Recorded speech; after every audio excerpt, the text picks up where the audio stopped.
Bonjour à toutes et à tous et bienvenue à cette conférence nommée, on m'entend bien avec le micro? Oui.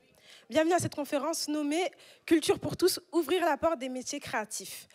Donc les métiers créatifs comme la publicité, la création, l'audiovisuel, c'est des métiers qui font rêver, mais c'est des métiers qui sont difficiles d'accès, notamment aux talents qui sont socialement ou géographiquement éloignés des milieux professionnels de la culture. Et donc pourtant la créativité, elle est partout, elle a besoin d'histoires différentes, de voix différentes et de regards neufs. Donc pour échanger sur ce sujet, on va accueillir cinq invités. Diane Gériman, je t'en prie, tu peux nous rejoindre, qui est responsable diversité, équité et inclusion chez Ogilvy. Tu choisis ta place. Yann Degorge-Dumas, qui est directeur de la communication et de l'événementiel chez Les Déterminés. Soua Awad, qui est lauréate du programme IN et directrice artistique junior chez Havas.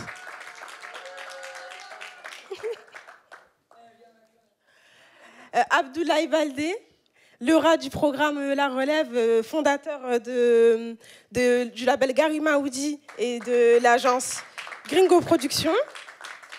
Et enfin, Gilles Fichteberg, cofondateur de l'agence Rosa Paris et ancien président de l'association des agences en création et publicité. En conseil et création, pardon. Je peux te mettre là, je vais me reculer un peu. Merci à toutes et à tous pour votre présence. Donc je vais commencer, on va rentrer dans le vif du sujet, je vais commencer avec ma première question. Comment est né votre intérêt pour la culture et pour les métiers créatifs et aujourd'hui en quoi consiste votre activité? N'hésitez pas à revenir un peu sur votre parcours. Oui, les micros. Bonjour.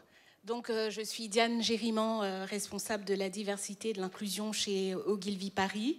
Alors, je vais vous repartir un petit peu dans le passé. Ça fait 25 ans que je suis arrivée en France. Donc, s'il y a des lapsus de vocabulaire, des fois, même après 25 ans, je m'en excuse d'avance. Et j'ai toujours, en fait, je viens de l'île Maurice et j'ai toujours travaillé dans la publicité, mais à l'échelle d'une île.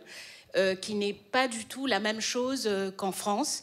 Et arrivé ici, mais vraiment gros choc de culture, d'un point de vue social et aussi d'un point de vue intellectuel. Ça n'avait rien à voir avec ce que j'avais vu à l'île Maurice. Et heureusement pour moi, j'ai intégré une belle agence.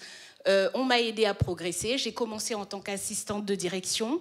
J'ai très vite évolué vers un métier de newbies, coordinatrice dans les relations publiques. Et après, en 2021, il y a eu l'affaire de George Floyd. Et je pense que pas mal d'entreprises et d'agences se sont rendues compte d'un point de vue engagement sociétal, il était temps d'y aller et de structurer nos engagements d'inclusion au sein, en tout cas, des entreprises et de l'agence. Et c'est là où notre direction nous a demandé chez Ogilvy, ce serait bien en fait que ça vienne du bas, pas que la stratégie de diversité et d'inclusion vienne forcément de la direction. Et là, j'ai levé la main, je me suis portée volontaire. Et c'est comme ça que j'ai atterri depuis 2021. Au départ, je me suis tentée, je vais être volontaire, mais très vite, j'ai embrasé le sujet et je me suis dit, avec mon expérience que j'ai vécue quand je suis arrivée en France, pour moi, c'était vraiment très important d'accompagner des jeunes, en tout cas dans les milieux d'agence. Voilà. Merci beaucoup.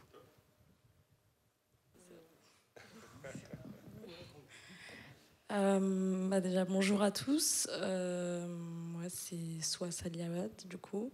Soua Awad, plus short. Je suis directrice artistique junior chez Havas. Concernant mon parcours, je suis aussi lauréate du programme IN, du coup, qui est aussi fondé par Gilles Fichteberg et Les Déterminés. Et moi, j'ai eu un parcours très classique en école de commerce. J'ai eu mon master et je me suis rendu compte qu'en fait, je ne voulais pas faire du marketing toute ma vie, ni même du commerce. Je me suis découverte une passion pour la publicité et du coup j'ai candidaté au programme IN et j'ai été placée dans une agence qui est du coup Havas Paris. Et c'était que pour 6 mois de base. Et maintenant, ça fait 1 an que je suis là-bas parce que j'ai été du coup prolongée. Et je passerai aussi 2 ans peut-être là-bas, on ne sait pas encore. Mais voilà concernant mon parcours. Bonjour à tous. Moi, c'est Abdoulaye Baldé. J'ai fondé Gringo Productions et Garimondi. Pour le parcours scolaire, on va dire, j'ai arrêté assez tôt les cours, on va dire en 3e. Après, j'ai tout fait, quoi. J'ai vendu du sel au Burkina, j'ai vendu du wax, j'ai vraiment fait, je suis vraiment un serial entrepreneur, on va dire. Et je suis arrivé dans la musique parce que j'ai toujours gravité autour d'artistes, on va dire à Paris, dans le 18e, sur la Secret Connection, les anciens groupes de rap, etc. Et pour l'art, en fait, je suis rentré dans l'art par rapport au Brésil, d'ailleurs. En fait, avant de partir au Brésil, j'ai fait la Coupe du Monde au Brésil. Pendant 1 mois, je suis resté là-bas. Et avant de partir, je discutais avec ma mère, elle me disait en gros, que mes projets ne pourront pas aller jusqu'au bout parce que je ne m'écoute pas. Je suis trop devenu, on va dire européen, comme elle me disait. Donc on ne s'écoute pas assez. Et elle m'a dit qu'en gros, que tout ce que tu sens que tu peux faire, tu peux le faire. Et je suis parti au Brésil, j'ai rencontré un artiste là-bas qui s'appelle Monanque, à Iguaçu Foz. Et on a super bien échangé avec Google Traduction, langage des signes, tout ça. Et il m'a proposé de le représenter à Paris. Et je lui ai dit oui. Et ça a commencé comme ça. Donc après, voilà le parcours au niveau de l'art.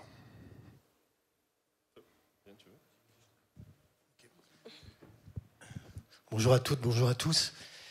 Donc moi, je suis maintenant directeur de la communication de l'association Les Déterminés. Au départ, j'ai un parcours d'entrepreneur culturel puisque je suis niçois à la base. Et il se trouve que Nice, ça a un petit peu changé depuis, mais en termes de dynamique culturelle, en particulier dans les musiques actuelles, c'était compliqué à l'époque, c'est-à-dire en 2004 quand je me suis lancé dans la culture. Et donc, on va dire que ma vocation à travailler dans ce secteur vient en partie d'un militantisme à vouloir représenter, diffuser, proposer une offre auprès des publics qui n'existait pas à l'époque. Il y avait un besoin, il y avait une demande, mais il n'y avait pas cette offre. Donc j'ai créé une agence de communication qui n'existe plus aujourd'hui, mais qui s'appelait Phonétique. Et l'idée, c'était de s'adresser, de proposer à des associations qui n'avaient pas forcément les moyens de salarier un chargé de communication ou de se payer une agence de com, etc., en pratiquant des tarifs associatifs, puisque nous étions nous-mêmes une association.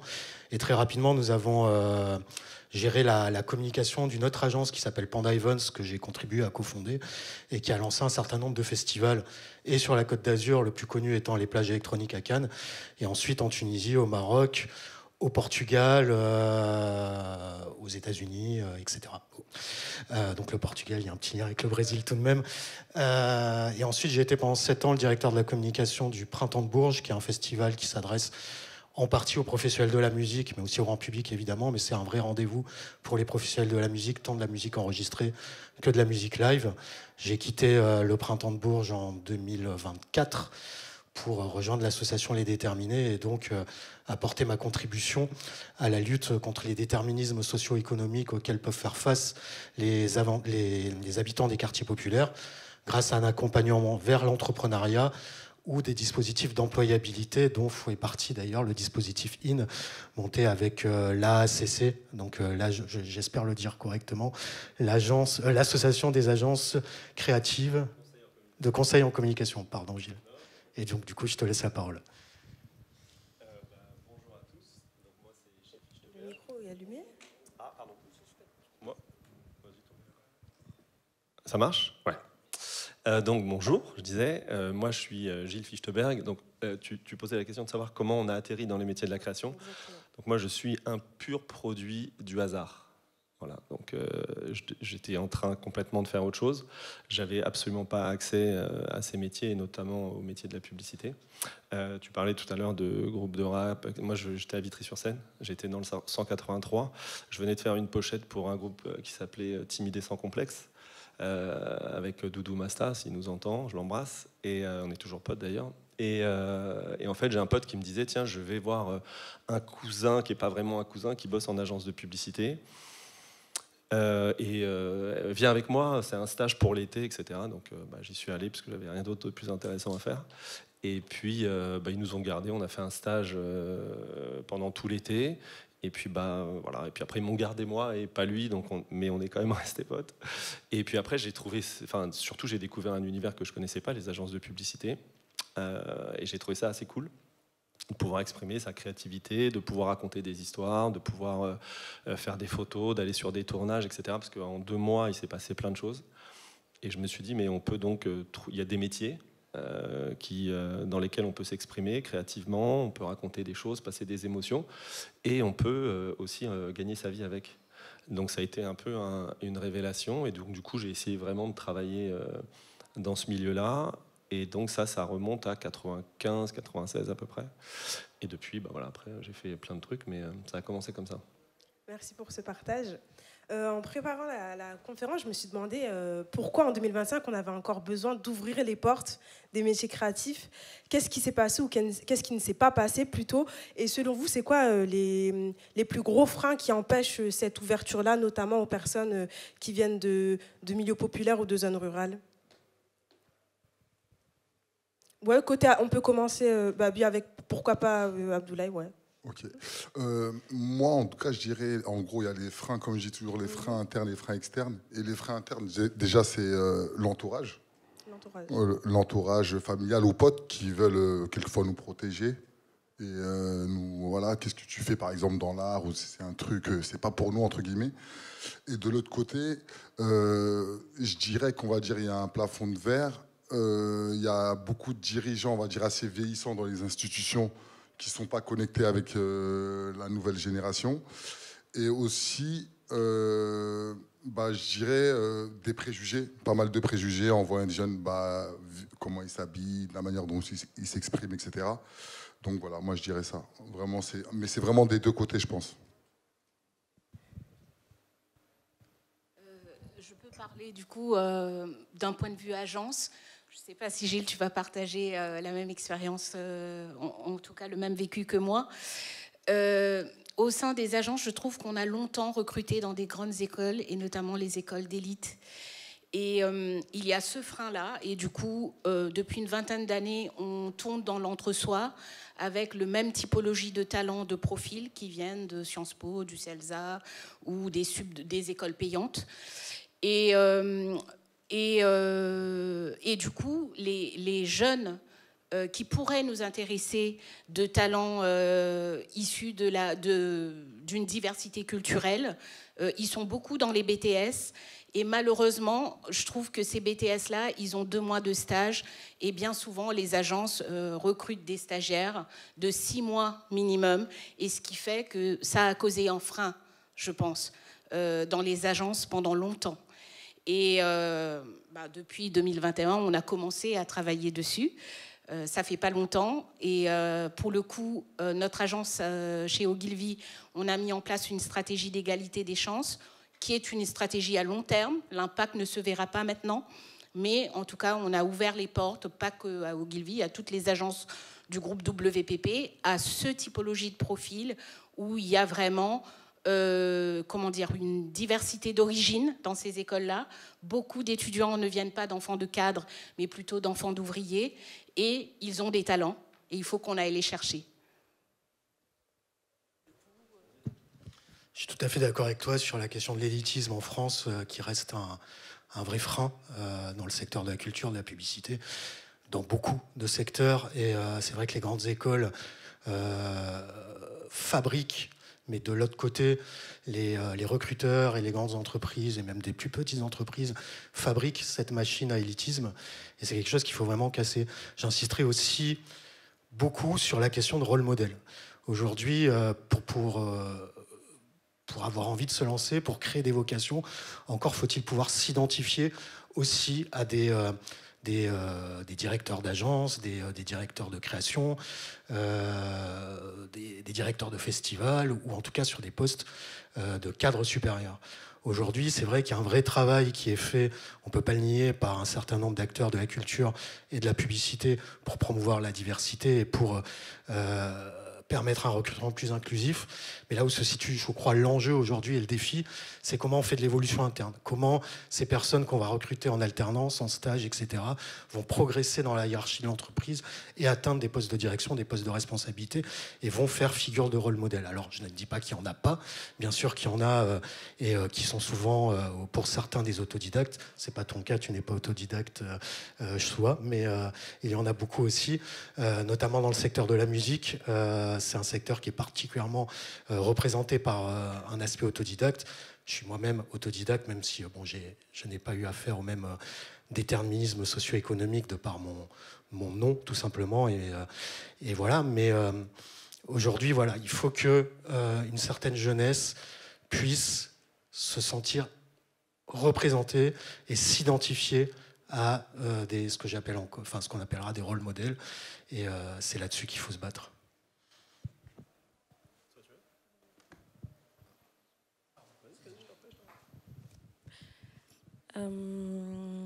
Pour moi, je pense que pendant très longtemps, le secteur de la pub, ça a toujours été un secteur niche.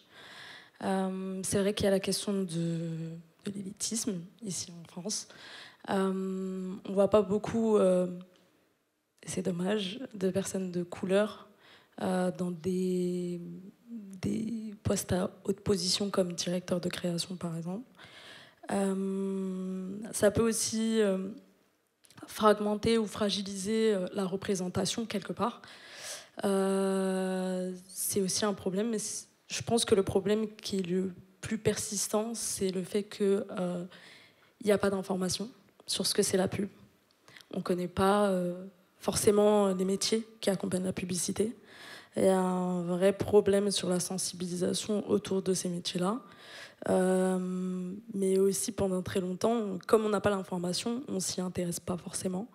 Moi, j'ai grandi à Aubervilliers. Je suis du coup une jeune de quartier. Et je ne savais pas que je pouvais devenir directeur artistique. J'entendais tous mes amis dire qu'ils sont directeurs artistiques, mais sans forcément me dire que c'était un métier dans la publicité.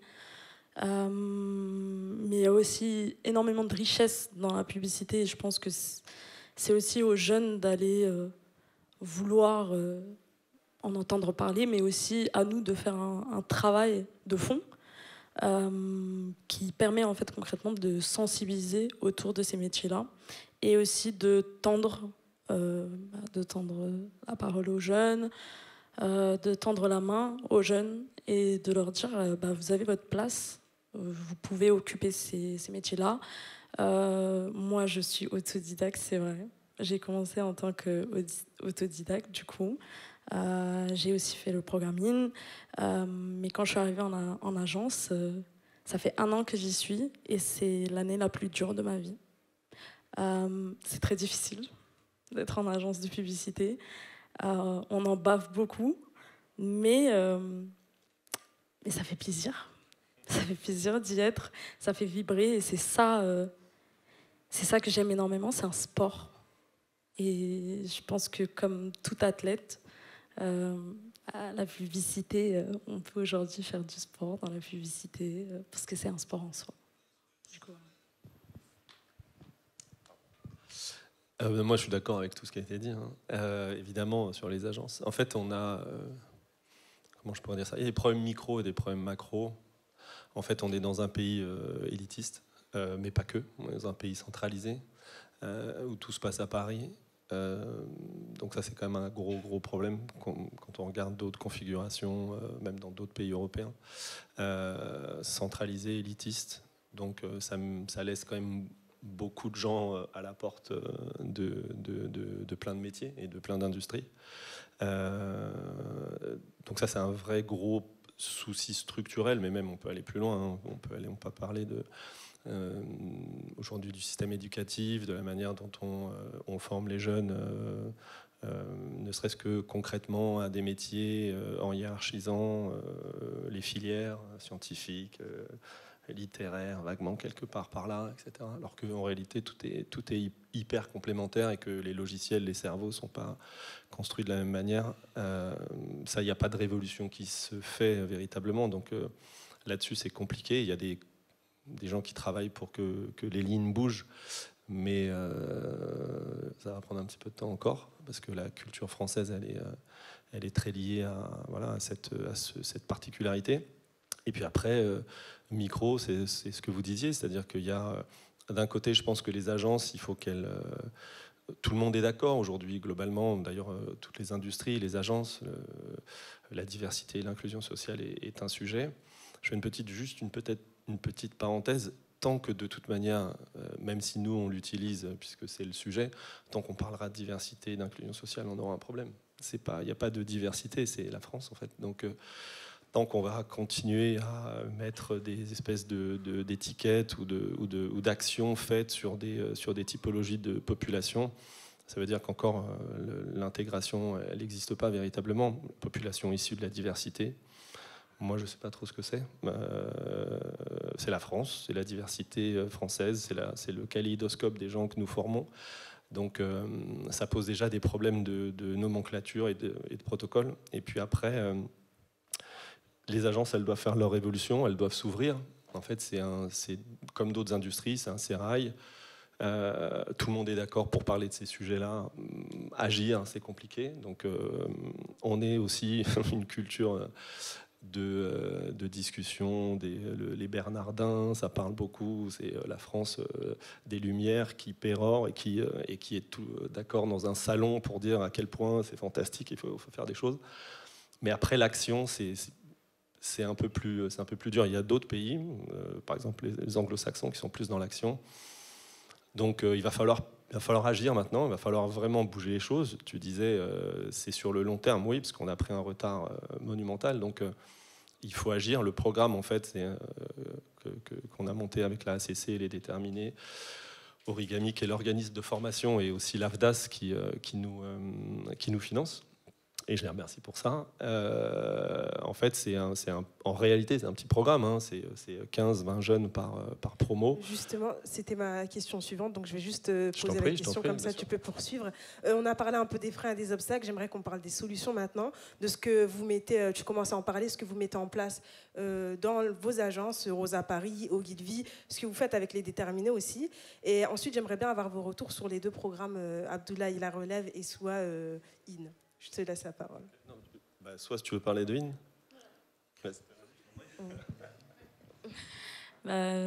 Du coup, le programme In, jusqu'à aujourd'hui, on a encore une certaine nostalgie parce qu'on l'a quitté maintenant. Ça fait pas mal de temps, ça fait 1 an. C'était une expérience inoubliable. C'est quelque chose qui nous a ouvert beaucoup de portes, mais qui nous a aussi permis de croire en nous, avoir de l'espoir que nous aussi, on pouvait le faire. Être directeur artistique en agence de publicité, c'est un métier qui est extrêmement dur. Les gens pensent que c'est très facile, mais en fait, pas du tout. Quand vous êtes en agence de publicité, vous êtes avec un concepteur-rédacteur. Mais des fois, vous n'avez pas de concepteur-rédacteur, donc vous devez trouver vos propres accroches, vos propres mots. C'est la pression, c'est le fait d'aller vite, c'est le fait d'être agile qui est le plus compliqué, et c'est le fait de garder la tête froide, parce que toutes vos idées ne sont pas bonnes à prendre. Les campagnes, c'est cool, mais vous avez beaucoup de clients qui sont très frileux, et donc vous devez savoir défendre vos idées. Je pense qu'avec le programme IN, on a eu une très belle formation sur ça. On nous a formés sur notre posture professionnelle, sur la manière dont on parle, la manière dont on se tient, la manière dont on travaille aussi. Quand vous arrivez en agence de publicité, les gens ne vous diront pas bonjour. C'est normal parce qu'ils sont occupés. Ils sont en train de travailler, ils sont très focus. Donc, il ne faut pas le prendre mal. Il faut juste se dire que c'est fait, c'est comme ça. Nous, on a eu la chance de visiter énormément d'agences. Et on est parti après dans des écoles du coup comme Sub de Pub, parce que moi je suis chez Sub de Pub aujourd'hui. Mais on est parti parler avec des étudiants et eux, ils nous ont dit vous avez trop de la chance, on n'a jamais fait ça. On ne peut même pas rentrer dans les agences, nous. Vous avez trop de la chance, on a visité 14 agences. pendant qu'on était là-bas. Et elles nous ont toutes fait des goûters, des présentations. Et franchement, c'était trop bien. Je vais pas mentir. C'était trop bien. Mais je pense que la plus-value, c'est vous allez être dans une agence, vous allez être placé dans une agence et vous le savez. Et maintenant, c'est à vous de faire vos preuves. Et on a eu énormément de bonnes sorties, je pense, l'année dernière. On a eu une amie aussi qui a eu son premier CDI et trois élèves qui ont été prolongés pour leur alternance. Et franchement, c'était un peu notre victoire. On est parti, on a fait un braquage. On est très contents. Félicitations. Du coup, oui, Gilles, je veux bien que tu racontes comment le programme a été imaginé et pourquoi.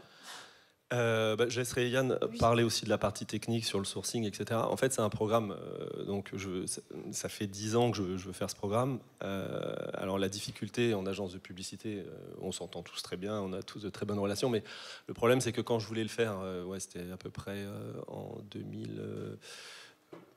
2010, moi un peu entre 2010 et 2012. En fait, le problème c'est que ça mettait la lumière sur mon agence, donc c'est très compliqué quand on est patron d'une agence de dire aux autres agences, même si on est tous très potes, bon les gars, voilà, j'ai un programme en tête, et il y a un truc hyper important dans l'ingénierie du programme, c'est que je veux que vous mettiez un jeune de mon programme en alternance dans les meilleures agences de Paris. Vous êtes les meilleures agences de Paris, donc il faut que vous me réserviez absolument une place, puisque l'alternance c'est une dinguerie. Aujourd'hui, tout le monde veut être en alternance, et voilà, on connaît le business des alternances avec les écoles qui proposent tout et n'importe quoi, évidemment sans réseau et sans possibilité de donner des alternances à des jeunes qui donc du coup sont obligés de sortir de leur cursus ou alors de payer l'année, ce qui est pas possible souvent. Donc en fait c'était ça. Donc je pouvais pas le faire avec Rosa à l'époque. Et donc, on est venu, la ACC m'a proposé la présidence de la délégation des agences de publicité en France. Donc, je devenais le référent de toutes les agences, le représentant en tout cas de toutes les agences pendant 2 ans. J'ai fait deux mandats, donc 4 ans, pour voilà, porter la bonne parole et essayer d'aider et de construire un peu espèce de système, on va dire, équilibré et dynamique autour des agences. Donc, en réalité, j'ai surtout, en vrai, maintenant, il y a prescription, j'ai surtout accepté ce poste pour pouvoir faire le programme, parce que je savais qu'en fait, en étant en conseil d'administration, j'allais avoir toutes les agences avec moi, et qu'évidemment, comme tout le monde est d'accord sur ces sujets-là, c'était difficile pour les agences de ne pas dire bon, bah, ok, on te file une place, etc. Ce qu'ils ont fait d'ailleurs avec grand plaisir, sans avoir quoi que ce soit. Au contraire, tout le monde était hyper content. Donc ce programme, on l'a monté avec la ACC, en tant que président de la ACC, il y a 5 ans. En fait, c'est la 3e promo, parce que c'est pas chaque année, ça prend un peu de temps en ingénierie. Et donc l'ingénierie qui est particulière, parce qu'elle a été bien évidemment réfléchie très en amont sur la capacité à faire un programme assez court pour pouvoir former les jeunes très rapidement pour qu'ils soient ensuite capables d'intégrer des agences de publicité et d'être utiles et performants. Ce qui est compliqué parce que on a très peu de temps. Les cursus aujourd'hui c'est sur 3 ans. Nous on le fait sur 10 mois. Donc on a monté tout un système pour ça, du sourcing avec les déterminés, avec Moussa Camara, qui est venu tout de suite, dès la première heure, rejoindre le programme en disant j'ai compris ce que tu veux faire, c'est les métiers de la création, on n'a pas ça justement au niveau de nos populations, de notre maillage, etc. C'est hyper complémentaire, donc voilà. Sachant que, encore une fois, je fais une petite parenthèse, ce qu'on appelle en dehors de Paris, que ce soit les banlieues, mais que ce soit les banlieues de chaque ville, de région, etc., c'est pas un problème de talent, il y a des talents partout. C'est ça qui est dingue, c'est qu'au contraire, même en dehors de Paris, il y a plus de talents qu'à Paris. Ça, c'est lié au nombre de gens.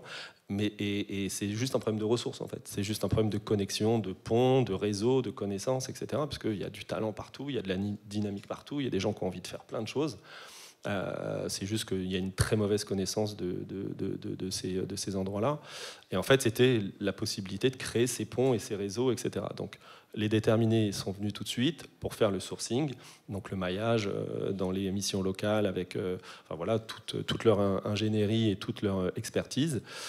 il y a un organisme de formation qui monte en puissance, et soit le disait, surtout sur d'abord la confiance en soi, qui est un travail énorme, tu le disais Abdoulaye aussi, sur la capacité à casser un peu les mécaniques de déterminisme, casser un peu les mécaniques de je ne sais pas pour moi, de toute manière, le syndrome de l'imposteur, enfin il y a plein de choses qu'on déverrouille dans un premier temps.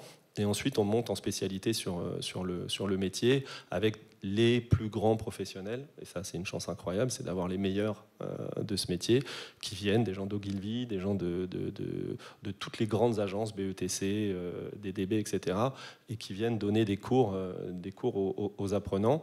Et ensuite, ça bascule en alternance pendant 6 mois. Et là, les jeunes sont en agence avec déjà une préformation, sans rentrer dans le détail, qui est une préparation opérationnelle à l'emploi collectif, une POEC, une POEC, qui est en fait financée par l'AFDAS, et avec France Travail qui s'occupe de l'ingénierie. Donc en fait, il y a, c'est déjà très long, pardonnez-moi, sans rentrer dans le détail de toute l'ingénierie du programme, c'est quelque chose qui est pensé depuis très longtemps, qui a été mis en place avec mon accessite à la présidence et grâce à la ACC qui a vraiment été moteur aussi dans ce programme. Et donc voilà, globalement, dans les grandes lignes. Et Yann, je veux bien que tu nous parles du coup du rôle des déterminés dans ce programme-là, mais aussi dans le programme La Relève. Ouais. Déjà, il faut rendre à César ce qui appartient à César. C'est vrai que Moussa Camara, président fondateur de l'association Les Déterminés, est particulièrement intéressé par la question des industries créatives et culturelles. Il s'y investit beaucoup, il a beaucoup de projets, des projets qui émergeront aussi peut-être, on l'espère en 2026, autour d'un hub créatif, etc. Donc on aura l'occasion d'en reparler. J'ai rencontré Soua il y a une demi-heure, donc je suis vraiment ravi c'est génial de t'entendre parler de ton quotidien et de ce que ça a pu transformer d'une certaine manière chez les lauréats du dispositif IN. Tu parlais de sourcing. Je n'ai jamais entendu parler autant du terme sourcing que depuis que je suis arrivé au Déterminé. C'est un vrai enjeu, c'est un vrai défi, parce que derrière tout... Sourcing, c'est-à-dire ? Sourcing, c'est identifier, aller chercher les bons candidats, les bons bénéficiaires pour n'importe quel dispositif, alors qu'il s'agit d'entrepreneuriat, le dispositif originel des Déterminés, ou sur ceux du dispositif IN ou de la relève, etc. C'est un vrai enjeu, c'est une vraie technique aussi. On s'appuie effectivement sur les missions locales. Pas seulement, il y a aussi une logique de terrain. Diane, tu parlais des BTS tout à l'heure. C'est vrai que les BTS sont un peu l'angle mort souvent de l'alternance, de la possibilité d'intégrer les grosses agences créa. Et voilà, on va les chercher là, on va les chercher où ils se trouvent, ces jeunes qui souhaitent ou qui ne souhaitent pas encore, parce que tout simplement, c'est créer un champ des possibles en fait à un moment donné. Il y a des déterminismes induits et il y a des déterminismes aussi internes qui font qu'à un moment donné, on se dit c'est pas fait pour moi, ou alors on se le dit même pas en fait, parce que la possibilité d'eux n'a jamais été envisagée, ou l'entourage, comme tu disais Abdoulaye, vous décourage, parce que c'est vrai qu'il y a des questions de logique d'élévation sociale aussi dans les quartiers populaires, c'est bien normal, et les métiers créatifs, les métiers culturels ne sont pas toujours perçus comme des métiers qui le permettent. Et donc à un moment donné, il y a aussi ce tabou qui va amener les habitants des quartiers populaires à privilégier, quand ils sont partis sur des questions d'orientation, vers les écoles de commerce ou vers des métiers, par exemple manuels, mais pas que, qui permettent de tout de suite gagner sa vie. Quand il s'agit de faire un bac plus 5, c'est déjà plus compliqué parce qu'il faut pouvoir se le permettre. Il faut trouver une alternance qui permet de financer ces études-là, avec pléthore effectivement d'écoles qui promettent monts et merveilles, et puis derrière, il n'y a pas de réseau, etc. Là, l'idée, comme le disait Gilles, c'est vraiment d'arriver à connecter ces personnes-là, à permettre de susciter des vocations. Alors, ça se passe aussi par de l'événementiel, avec le programme Houillard des Terres qu'on met en place chaque année avec le collectif Houillard, et qui permettent Abdoulaye d'ailleurs y a participé l'an dernier, et qui permettent de mettre en face de ce qui sont justement des rôles modèles ou des agences ou des responsables RH engagés dans l'inclusion face à un public qui est intéressé, qui a une sensibilité, qui a une vraie créativité, mais qui n'envisageait pas encore, qui se mettait un tabou. Donc ça, c'est aussi du sourcing. Notre rôle, parce que je vais répondre à ta question quand même, sur le dispositif La Relève, il n'est pas forcément autour du sourcing, même si on peut intervenir sur cet aspect-là. Il est plutôt sur la structuration opérationnelle du programme, sur la coordination générale, identifier des mentors, faire en sorte que ce soit fluide et que ce soit inspirant pour les publics de La Relève. Et que il y a aussi la question de la posture que tu évoquais tout à l'heure, la posture professionnelle, comment on se présente, comment on se tient, comment on parle, etc. C'est aussi un des gros enjeux de La Relève. Même si je pense qu'il faut aussi garder son ADN, sa spécificité, etc. Et non pas essayer de se transformer en mec ou meuf qui sort de Sciences Po, en fait. Et on peut tous avoir ce travers-là, en fait. Moi, quand je suis arrivé à Paris, je me suis retrouvé confronté, j'ai rencontré des personnes issues des grandes écoles. C'est vrai que Sciences Po est un peu un Graal, un mythe, etc., français. Et voilà, j'avais parfois des défauts de langage. Par exemple, je pouvais prononcer les O en A, etc. Et c'est vrai que j'ai eu ce complexe-là. Alors j'imagine encore plus quand on est issu de quartier. Et il y a la question de réseau aussi que vous évoquiez. L'information ne vient pas jusqu'à ces quartiers parce que déjà, les conseils d'orientation dans les lycées sont conditionnés d'une certaine manière. Il y a des études qui sont sorties là-dessus. Et le pourcentage, dès la 3e, a amené des élèves qui n'étaient pas forcément conduits à faire un bac pro, etc. Avec aussi, il faut valoriser le bac pro, effectivement, parce que le bac professionnel peut amener vers des super carrières. Mais il y a aussi des élèves qui souhaitaient peut-être faire une seconde générale. Et on les a amenés vers un bac professionnel pour des raisons qui restent assez obscures. Alors que quand on est en 3e, on ne sait pas encore forcément ce qu'on a envie de faire. On peut se révéler aussi en seconde, première terminale, voire après. Et voilà. Et le problème, c'est que ça crée d'une certaine manière des voies de garage parce que le bac pro n'est pas valorisé et parce qu'on amène aussi vers le bac pro des élèves qui auraient pu tenter leur chance en général par la suite. Donc tout ça doit être corrigé par le sourcing et c'est vrai que c'est un vrai enjeu à déterminer. J'imagine. Du coup, Diane, avant de te laisser la parole pour Ogilvy, je voulais juste demander à Abdoulaye, est-ce que tu peux nous raconter ton expérience avec le programme La Relève et comment est-ce que ça a pu marquer ta trajectoire ?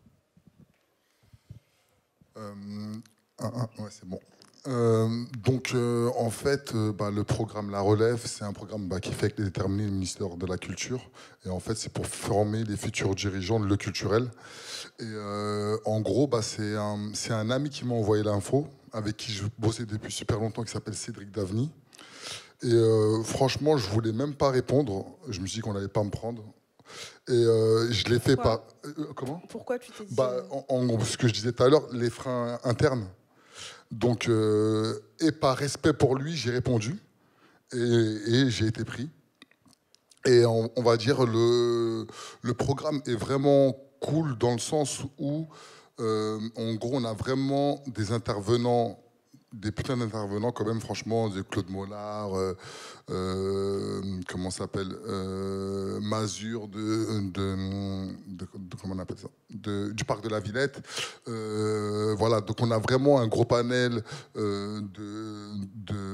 d'intervenants qui effleurent vraiment toutes les matières, on va dire, du centre culturel, comment ça s'appelle, à l'IA, etc.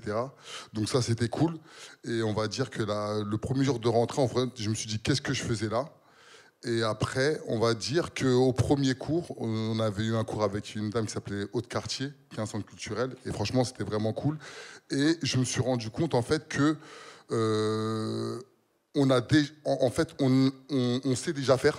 On sait déjà faire. Mais on n'a pas les mécanismes. On n'a pas les mécanismes, la compréhension du mécanisme, parce qu'on le fait d'une manière assez innée, on va dire, dans les quartiers, je pense. Parce qu'on fait les choses et on ajuste. On n'est pas dans la théorie, on est tous dans la pratique.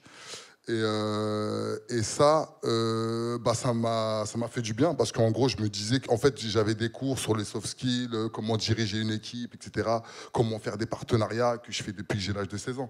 Donc, et je ne suis pas le seul. Dans tous les quartiers, je pense qu'on a tous cette chose-là en nous où on crée, on arrive à créer du lien, à faire des connexions, etc. Et donc, en gros, ça m'a ramené de l'assurance. C'est juste que et ça m'a mis, on va dire, les mécanismes pour pouvoir reproduire et aussi transmettre. Donc ça c'est cool. Et donc maintenant, on va dire, ça nous évite de passer par la fenêtre. Maintenant, on passe par la porte, donc c'est cool aussi. Merci. Donc voilà. Diane, tu peux nous raconter un peu ce qui est mis en place chez Ogilvy pour ouvrir les portes des métiers créatifs? Alors oui, chez Ogilvy, on a deux beaux programmes qui sont des programmes de longue durée, comme je t'ai dit. Tout d'abord, Soua nous expliquait que les métiers étaient vraiment méconnus des jeunes. Et nous, ce qu'on a décidé de faire, on a un programme qui s'appelle Un pied dans la com, qui permet aux collégiens de découvrir les différents métiers de la communication, les métiers des commerciaux, du planeur stratégique, de la création. Donc ce qu'on fait, c'est qu'on accueille une trentaine de jeunes, je pense, au sein du campus WPP, où toutes les agences, du coup les 20 agences du groupe basées à Paris, viennent présenter leur métier. Et donc leur semaine de stage de collégiens se passe au sein du campus WPP avec différentes expériences et même la découverte de l'IA. Et donc ça se passe une fois par an. Et nous avons le programme pour les BTS qui est en plusieurs phases. Ça s'appuie sur plusieurs piliers. Donc c'est un programme qui s'appelle Bet on Us, miser sur nous. C'est une façon de dire aussi qu'il y a des talents chez les BTS, il faut aller les chercher. Il faut les sensibiliser sur le fait qu'ils doivent continuer leurs études, parce que je ne leur vends pas du rêve en mode BTS, tu quittes, tu rentres en agence. Non, il faut aller au-delà, continuer sa licence et aller jusqu'au master pour pouvoir y rentrer. Et j'ai pas mal échangé avec certains étudiants qui m'expliquaient tu sais, quand on finit le BTS, pour choper une université qui accepte qu'on fasse notre licence sans redoubler, c'est compliqué. Alors, je ne sais plus quelle université, je n'ai pas de nom, mais je pense que notre système d'éducation est un petit peu, doit être réformé à ce niveau-là. Et du coup, beaucoup n'ont pas les moyens pour prendre un prêt pour rentrer à Sud de Pub, passer le concours. Et donc, j'essaie de les orienter. Voilà ce qu'il faut faire, les leviers. Mais ce n'est pas si évident que ça. Donc, ce qu'on fait, c'est qu'on forme ces étudiants-là à différents métiers. On embarque nos clients avec nous pour qu'il y ait des briefs pour les étudiants BTS. Ça leur apporte aussi l'exercice, en fait, la façon de s'exercer, comment est-ce qu'on fait une reco, c'est quoi un brief créa, comment est-ce qu'on déploie un concept créatif et qu'on l'amplifie. Donc tout ça, ça se fait sur plusieurs phases.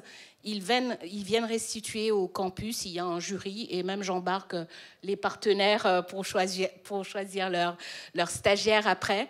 Et du coup, ça nous permet d'identifier les talents qu'on veut embarquer au sein du campus.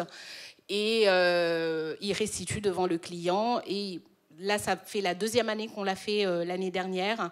Et on a pu quand même donner de la chance à 20 étudiants à rentrer chez WPP pour leur stage. Et aussi, il y en a certains qui s'orientent vers des alternances et on les soutient.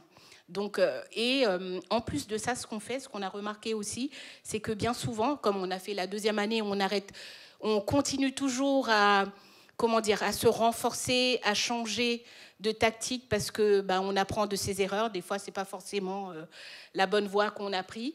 Et on découvre aussi que les formateurs, les enseignants de ces BTS doivent aussi faire leur stage dans les agences. Et donc, chez Ogilvy, on les accueille au Newbies. Une semaine au Newbies, alors ils voient tous les métiers et comment ça se décline pour qu'ils puissent enseigner, parce que malheureusement, certains aussi professeurs nous expliquent on n'a pas ce type de formation pendant notre parcours. Et voilà, pour ça, c'est important. Donc, c'est les deux métiers, les deux programmes qu'on approfondit et j'espère bien voir un impact dans 3 ans. Merci beaucoup. Avant les dernières questions, je ne sais pas s'il y a des questions dans le public. Mais il n'y a pas de... Ouais.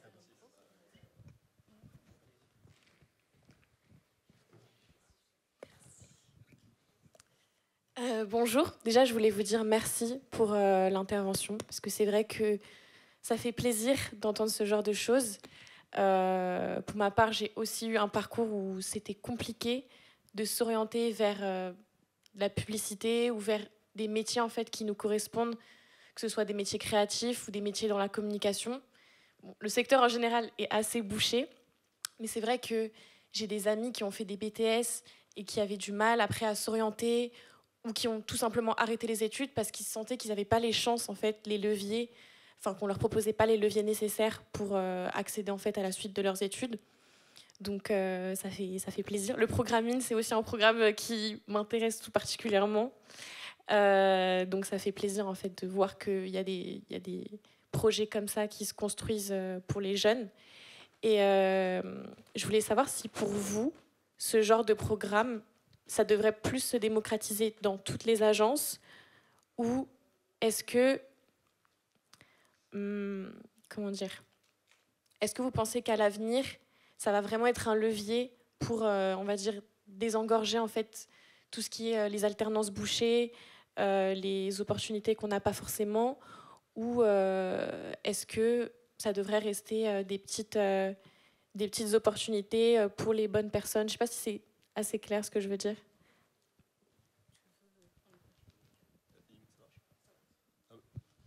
Ah, oui, ouais. Vas-y, Gilles. Non, mais déjà merci. En fait, c'est vrai que ce qui est, mais d'ailleurs, je trouve que c'est une vérité qui tourne là entre nous, c'est la capacité de dire aux gens, aux jeunes, vous êtes l'avenir de ces métiers-là. Ils sont de l'industrie créative en général et de toutes les industries d'ailleurs, et que, en fait, on a besoin de vous. En fait, vous avez besoin vous de trouver des métiers qui correspondent à vos attentes et à vos aspérités, mais c'est surtout ces métiers-là. En fait, ils ont besoin de vous. Le programme, en l'occurrence, il est aussi surtout fait parce que les métiers de la publicité ont un besoin impérieux d'avoir des visions différentes pour parler aux gens et à la France moderne, etc. Donc, encore une fois, c'est hyper important que vous le compreniez, quoi. Et donc, ça, normalement, ça doit faire sauter et ça doit faire déverrouiller plein de choses. Et on lutte beaucoup contre ça. Je pense que le premier syndrome, moi, je fais tout le sourcing avec les déterminés. Je vois 70 jeunes à peu près par session, un vrai pattern. Souvent, c'est pas, je viens, mais je pense que c'est pas pour moi, je sais pas trop ce que je fais là, etc. On a la chance de pouvoir déverrouiller ça rapidement. Donc, à la fin de l'entretien, normalement, la personne se dit ah bah si, en fait. Mais bon, il faudrait réussir à créer plus de connexion et de communication autour de ça. Et après, par rapport à ta question précisément. Non, il faut que ça devienne une machine de guerre, il faut que ça s'industrialise, il faut qu'on réussisse à trouver des ponts et des connexions dans tous les sens. En fait, encore une fois, ce programme, c'est un peu, je dirais, il y en a d'autres. Hein. D'ailleurs, au Ogilvy, on a des démarches, il y a d'autres agences, il y avait la Nouvelle Cour avec TB à une époque, il y a d'autres choses, il y a Cour Trajmé qui fait des choses dans le cinéma et dans l'industrie. Enfin bon. Il y a des gens qui travaillent, mais il faut que ce soit beaucoup plus puissant que ça. Donc, encore une fois, tout le monde est d'accord, c'est très bien. On est tous contents d'être d'accord. Maintenant, il faut y aller, il faut agir. Donc, tout ce que j'espère, c'est que voilà, ces interventions et ces programmes permettent aux gens de se dire tiens, moi aussi, je vais le faire et démultiplier ça. Et puis après, évidemment, l'idée, c'est derrière d'aller, pourquoi pas, faire des écoles ou ouvertes. Mais bon, pour ça, il faut aussi aller chercher des financements. Le nerf de la guerre, c'est aussi les financements. Et voilà, heureusement qu'on a des gens qui comprennent, hein, évidemment. L'AFDAS, en l'occurrence, vraiment, je les remercie parce qu'ils nous aident beaucoup sur ce programme. On invente des systèmes, on fait bouger les lignes pour continuer de faire perdurer le programme. Mais j'espère que ça va s'industrialiser. Moi, j'ai espoir, hein, de toute manière. Je pense qu'il y a plein de bonnes volontés, il y a plein de gens qui vont prendre les choses en main, et normalement, ça devrait s'améliorer. Mais c'est vrai que l'alternance reste un énorme problème. Désengorger l'alternance aujourd'hui, c'est une vraie problématique. Et je pense que ça c'est aussi un problème d'école et de structure d'école. Il y a des gens qui devraient normalement pas avoir le droit de faire ce genre de choses, même d'ouvrir des écoles. Ouais, je rebondis sur l'alternance. L'alternance, il y a aussi un énorme biais.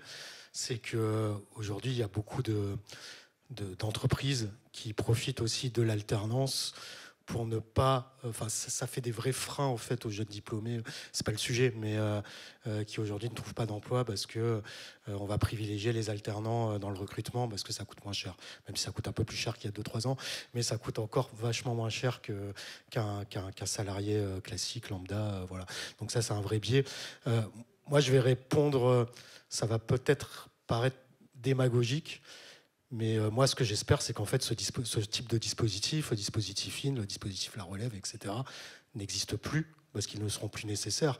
Moi, ce qu'on a l'habitude souvent de dire aux déterminés, c'est que la meilleure chose qui puisse nous arriver, c'est que les déterminés disparaissent parce qu'en fait, la question des déterminismes socio-économiques n'a plus lieu d'être dans notre pays et plus largement. Maintenant, ça va passer effectivement par une industrialisation de ces dispositifs parce qu'il faut être pragmatique. Donc, pourquoi pas imaginer l'équivalent de La Relève pour la publicité avec un gros soutien du gouvernement? Parce que, comme le dit Gilles, effectivement, toute la question, c'est les financements pour mettre en place tous les programmes et embarquer du monde avec nous. Donc voilà, donc dans un monde idéal, faisons en sorte que tout ce dont on est en train de vous parler là, que cette table ronde n'existe plus en fait. C'est ça un petit peu le sujet. Il nous reste très très peu de temps, donc j'avais... Non, je disais, elle existera encore l'année prochaine. Dans quelques années peut-être. Mais du coup, oui, merci beaucoup pour cet échange. Et j'avais quand même une dernière question qui est un peu attendue, mais qui est pour moi très importante.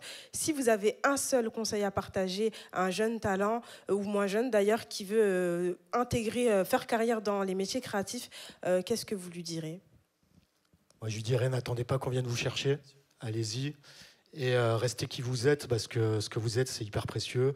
C'est votre ADN et c'est ce qui va faire toute la différence en agence, dans une entreprise, etc. C'est la meilleure chose que vous puissiez apporter. Et puis, c'est important de rester fidèle à ce qui on est parce qu'on n'est jamais autant bon, voire même le meilleur qu'en restant soi-même. Donc voilà. Et n'attendez pas qu'on vienne vous chercher, surtout. Je te rejoins. Donc, vraiment, ne pas attendre et surtout, culture first, je dirais, parce que c'est ce type de profil qu'on aime, et on aime aussi la singularité de chacun. Et c'est ce qui fait qu'on arrive à déployer des campagnes de pop culture et qui parlent à tout le monde, et c'est notre enjeu. Donc du coup, ça répond un petit peu à ta question de est-ce qu'on va continuer? Oui, il faut continuer, il faut que tout le monde s'y mette et que, effectivement, l'année prochaine, on n'entend plus parler de diversité, d'inclusion. Je n'aurai plus de métier, mais... mais bon, comme le dit Gilles. Mais voilà, et c'est vraiment soyez curieux et surtout dans la culture.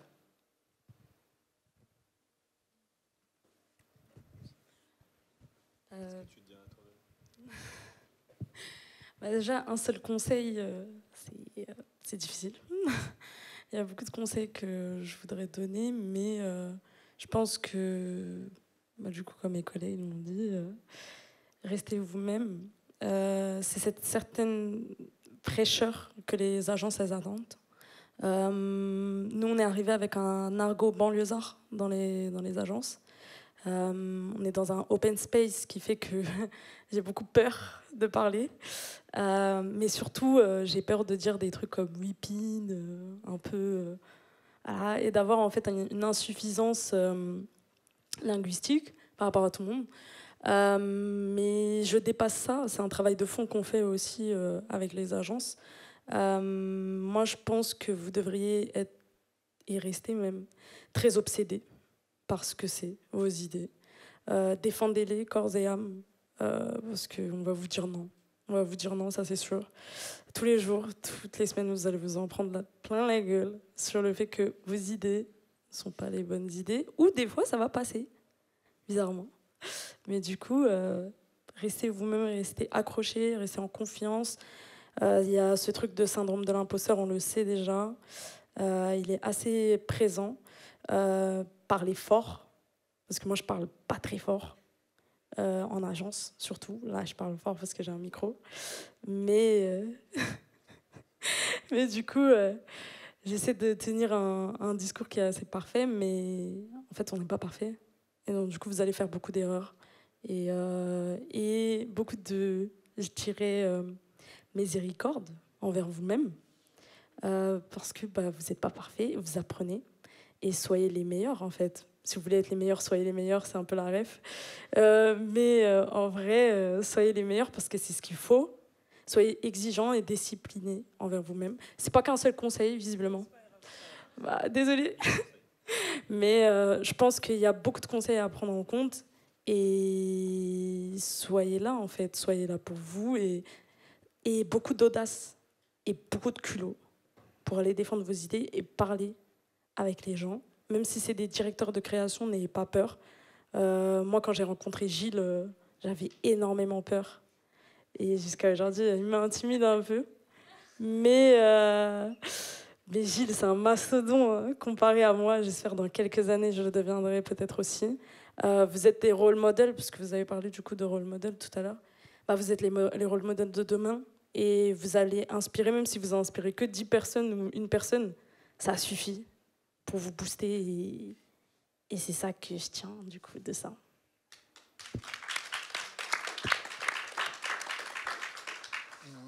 Moi, en tout cas, si j'avais un conseil à donner, ce serait de faire, en fait. Faire, pas attendre. Faire les choses. Faire les causes. Parce que pour moi, en gros, il faut faire les causes et après, c'est pas entre nos mains, en tout cas. Se donner, on va dire, à 100%. Et après, si le résultat n'est pas là, c'est que c'est pas le chemin. Et ce sera une autre... ça servira pour autre chose après. Et franchement, je dirais faire. Faire et s'écouter. Oui, j'attends. Non, mais soit elle a tout dit. Donc globalement, elle a donné tous les conseils. Soyez curieux, soyez vous-même, soyez forts. Non, peut-être juste, puisqu'on est sur les industries de la création, de la créativité, c'est pas tant un conseil, c'est peut-être plus un ressenti ou une communication, une discussion qu'on peut avoir avec les gens et qui fait écho souvent. Donc dès que j'ai la possibilité de le raconter, c'est si vous sentez que vous avez en vous quelque chose qui vous donne envie de vous exprimer, qui est comme une espèce de force intérieure qui vous donne envie de passer des émotions, d'écrire des choses, de raconter des histoires, etc. Écoutez ça. Et ce poids que vous avez en vous, et d'ailleurs Abdoulaye le disait tout à l'heure, si vous ne trouvez pas écho dans les discussions que vous pouvez avoir avec vos familles, si vous ne trouvez pas écho ou réponse dans votre entourage parce que vous avez le sentiment que les gens ne le comprennent pas forcément, ce qui peut arriver, ce n'est pas un problème, ou que les gens ne vous soutiennent pas, essayez d'aller trouver des interlocuteurs qui comprennent ce que c'est, parce que en fait, ce poids, en fait, c'est un trésor en vrai. Et ça s'appelle la créativité, ça s'appelle l'art, ça s'appelle la capacité à générer des émotions. Et en fait, ça, c'est un super pouvoir. Et donc, quand vous avez ça et que vous travaillez dans d'autres métiers et que vous faites un travail alimentaire ou un travail qui vous permet de vous payer vos vacances, etc., et que vous ne vous sentez pas à l'aise dans ces métiers parce qu'au fond de vous, vous sentez profondément que vous n'êtes absolument pas fait pour ça, écoutez ça, essayez d'aller voir des gens justement dans ces industries pour en parler, parce que ce que vous ressentez, ce poids, c'est un super pouvoir, ça s'appelle la créativité. Merci beaucoup. Exceptionnel, quel panel. Il reste encore des mots, c'est ça, de la fin? Oui, un petit mot de la fin, Yann. Non, ça me tenait à cœur, il y a Shanice tout à l'heure dans la table ronde précédente qui a dit on s'en sortira pas sans faire la révolution. Donc restez indignés, faites la révolution. Merci. Soyons des révolutionnaires, c'est ça aussi Expo Favela. Non, le public, je pense que vous pouvez faire mieux que ça. On encourage très fort ma chère et très chère Djenaba. On encourage fort Gilles, Soua, Abdoulaye, Yann et l'éminente Diane. Merci à vous, messieurs, dames, pour ce panel.